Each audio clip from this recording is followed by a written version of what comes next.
Salam l'équipe, salam la team des Z, j'espère que vous allez bien. Dans cette vidéo, je vais vous parler de ma liste des 26 que j'aimerais voir pour le mois de novembre, donc pour affronter le Mali le 16 et la Suède, première équipe européenne qu'on affronte sous l'ère Belmadi, le 19 chez eux. Donc c'est une liste très très importante, le renouveau de la sélection, on se dirige vers 4 prochaines années intenses avec Belmadi, avec 3 compétitions à venir. Ça va être très très difficile à préparer, très complet à préparer.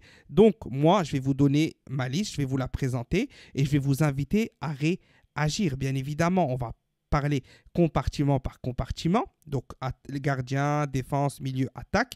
Et chaque choix, je vais dire pourquoi. Si c'est logique, bah c'est logique. Si c'est pas logique, je développerai, etc., etc. Et je vous invite à réagir au maximum, me donner votre avis. Est-ce que ce joueur-là, vous n'êtes pas d'accord? Pourquoi? Quel joueur vous aurez vu en plus, etc., etc. Et voilà, donc on ne tarde pas plus. C'est parti, je vous envoie ma liste. Allez, la famille, on est parti. Donc, les gardiens, tout de suite, comme vous voyez affiché à l'écran, Raïssem Bolhi, Mustapha Zerba et Anthony Mandria. Donc, Mustapha Zerba, Anthony Mandria, je pense qu'il n'y a pas besoin de clarifier, d'expliquer. Anthony Mandria n'était pas là la dernière fois, il est de retour.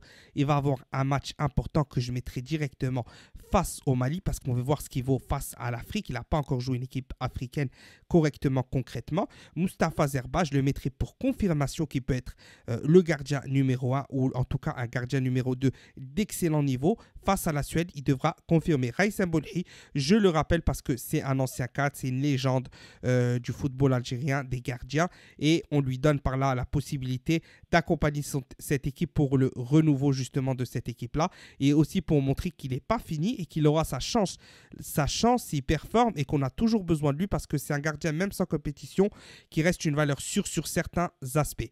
On passe ensuite aux défenseurs en haut à droite.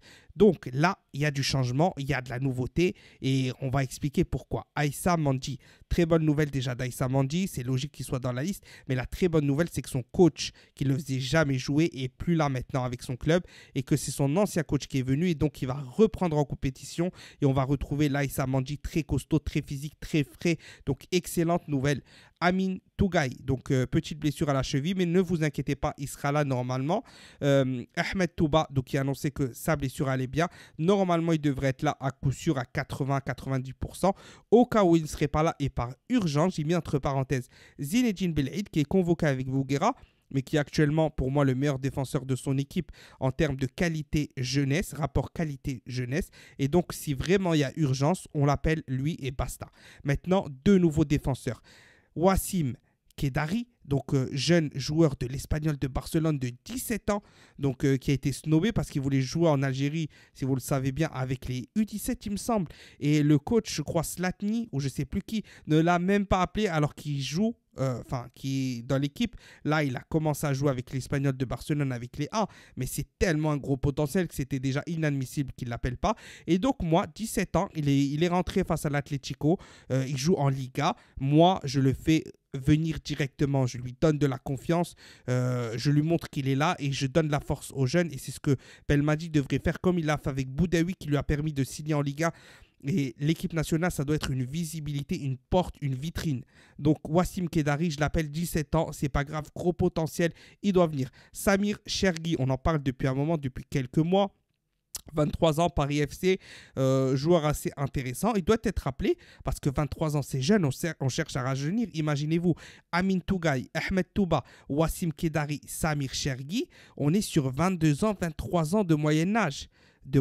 On parle de 4 ans pour Belmadi à venir jusqu'à la Coupe du Monde 2026. Et là, on tient quelque chose de très intéressant, de très très intéressant.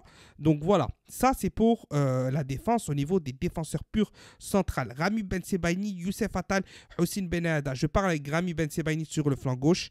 Je préfère consacrer d'autres postes. Pas besoin d'en ramener un deuxième latéral gauche. Je préfère renforcer les milieux et les attaquants. Si Rami Ben Sebaini se blesse, on a Touba qui peut dépanner à gauche, donc c'est pas un problème. Youssef Attal, Houssine Ben Aïeda, 2 profils différents. Houssine Ben Aïeda, meilleur joueur du Wydad et je crois de tout le championnat marocain, mais déjà du Wydad le mois dernier. Il fait de bonnes prestations, il est bon, il fait le taf, il fait le job, donc vraiment Il faut l'appeler. Concrètement, il faut l'appeler. Youssef Atta, il faut l'appeler. Il revient en forme. Il n'y a pas de débat sur ça. C'est complet, c'est carré. On passe au milieu de terrain. Ismaël Benasser, logique, on ne va pas parler de ça 15 ans. Ramiz Zerouki, logique. Nabil Bentaleb, logique.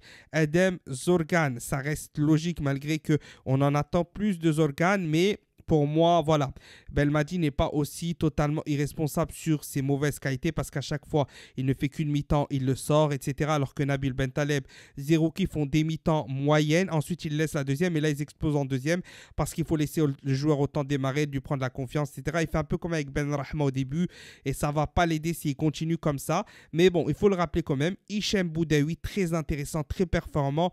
Moi, j'espère le voir jouer un match entier.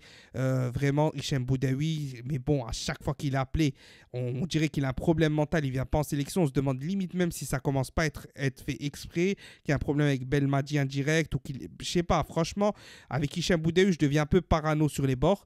Maintenant, de nouveaux venus, Mehdi Boudjema, on en parle depuis longtemps, d'autres personnes en ont parlé avant nous, etc. Sentinelle très intéressante, vraiment quelque chose de nouveau, d'intéressant. Il est jeune, il joue en Turquie, donc en Europe, donc c'est intéressant. Il faut vraiment, vraiment l'appeler. C'est le moment, Belmadi, de l'appeler. Et la surprise que pour moi, c'est le joueur, si je dois appeler un seul joueur, Fares Chaibi. Excellent, excellent, excellent. L'un des meilleurs jeunes d'Europe actuellement en termes de performance, des nouveaux incorporés, etc., etc. Il ne faut pas hésiter. Regardez l'Allemagne, ils ont shippé le binational camerounais Moukoko, il me semble. Là, ils l'ont envoyé en Coupe du Monde avec eux. Et là, je crois 18 ans, 19 ans, un délire comme ça aussi. Et ils l'ont appelé avec eux parce que c'est ça. Il faut arrêter de dire les joueurs sont trop jeunes. Rappelez-vous Benasser, à quel âge il est venu et ce qu'il en est maintenant.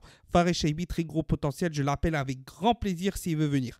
Ensuite, les attaquants. Riyad Mahrez, logique. Youssef Belaïli, logique. Adamounas, logique. Saïd Ben Rahma, je le rappelle, parce qu'il cartonne avec son club. Il est très bon. Chaque entrée, il est bon, etc. Oui, il n'a pas toujours été bon en équipe nationale, mais il a le droit de revenir. Il a le droit de reprouver. Surtout que ceux qui étaient là n'ont pas fait mieux spécialement.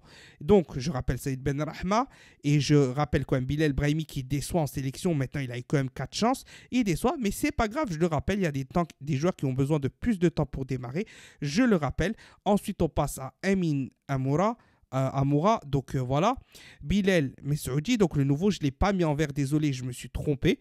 Et Islam Slimani, donc Bilal Messaoudi, donc il y a 2 buts maintenant avec Courtrai, profil très intéressant, un joueur un peu technique, physique, rapide, vraiment, il est assez complet, vraiment, vraiment, vraiment très intéressant. Et vraiment, voilà, on a lui, on a Benayad, lui il joue en Europe, donc on a vu Benad ce qu'il donnait, moi je l'aurais bien rappelé Benad, j'aime beaucoup. On a vu Omrani, j'aime pas. Maintenant, c'est au moment de voir Bilal Messaoudi, ne serait-ce que 20 minutes, une petite entrée, montrer ce qu'il vaut, voir Belmadi qu'il le voit à l'entraînement, etc., etc. Donc, voilà la famille, c'était tout pour ma liste des 26. Alors, bien évidemment, je vous invite à réagir dans l'espace commentaire, me dire ce que vous en avez pensé, ce que vous avez aimé, pas aimé, quel joueur vous plaît pas, est-ce que vous êtes d'accord sur tel ou tel venu, etc., etc. Et voilà. Tahia l'Algérie, Tahia l'Algérie, Tahia l'Algérie. Et Inch'Allah, on va revenir très, très, très, très fort, la famille. Ne vous inquiétez pas. Salam l'équipe, portez-vous bien.